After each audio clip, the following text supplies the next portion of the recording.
Hey buddies, welcome to AmassGames. My name is Simon. This is Kite's Time to Fly. This is a handheld video. This is not my copy, hence me doing a bit wobbly. This is a real-time game, a cooperative game. It takes about 10 minutes to play, and we last played this as a 5 and a 6, and we did win on about a 4th attempt.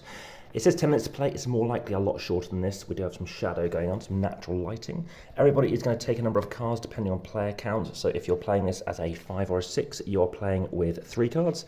If you're playing with 4 players, 4 cards, or 2 or 3, you're playing with 5 cards. So I'm going to show you a 2-player example. Everybody's look at their cards, so I'm not going to look at their cards yet. But what we're going to do is have these various sand timers. You're going to grab a sand timer on your turn and play out a card, in which case this is going to start running down. There are various durations of these sand timers. So these sand timers are going to be between 30 seconds, 45 seconds, 60 seconds, 60 seconds, 75 and 90 seconds. This is a game by Floodgate Games. Check out my Floodgate Games playlist. So first off, I'm going to play out a red card, discard the red card, and bring out this red sand timer. Then I'm going to replace my hand. Again, this is going into my hand. The next player is going to try and go as well, and then they're going to play out, I don't know, another card, and they're going to keep on going. And so I'm now going to obviously got my 5 cards. Let's say I play out the slow one. So I bring out the purple, and now that's coming out as well. And now my opponent's got 5 cards. They can see that red, in this case, we already have lost because it's already ran out. But what you're going to be doing is then playing out a red card. Obviously, that would have flipped it back over. And now this is obviously run out. So speaking along, now I've got 2. I've got double, so I can bring out these 2 cards instead. These 2 cards to do that, to bring out this sand timer. I should have been drawing back up to 5. Then it's my opponent's turn. Maybe they've only got a different colour. Maybe they've only got purple. So they've got to play purple. Hey, I've got purple. What else do you have? Obviously, they should have been back up to 5 cards. It's my turn again. I'm going to bring out, let's say, a blue and an orange. So play out this card, brings out the blue, brings out the orange, flips over again. We can see red is looking low, so they're going to play the red and the purple. Again, assuming these haven't run out of time yet.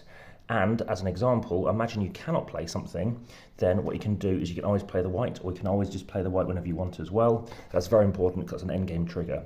I might be playing out a yellow card and a blue card, and once this deck is empty, this can no longer be changed, and that would be it towards the end of the game. So that's how the game's going to go. You are looking to get through your deck of cards and ensure no time has run out. Check out my Instagram photos to see actually we did manage to do it, and you can still see some time left.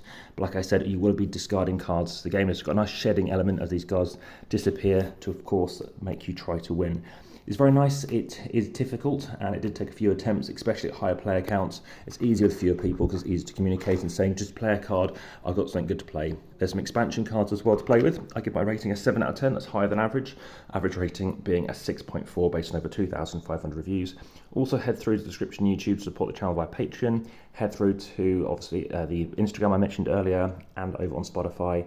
Apologies if this is a bit too rushed and a bit too short and quick, but you can always slow down the video as well. But that is the essence of the game. You are looking to get rid of this deck of cards by making sure none of these times will run out once they're brought into play, and ensuring that once the deck is empty, this is then no longer flipped over. So the right moment, maybe the final card, whatever that might be, could, in this case, you cannot be flipping over the white timer, but this one couldn't either. And in terms of distribution, I'm sure people will be asking about that.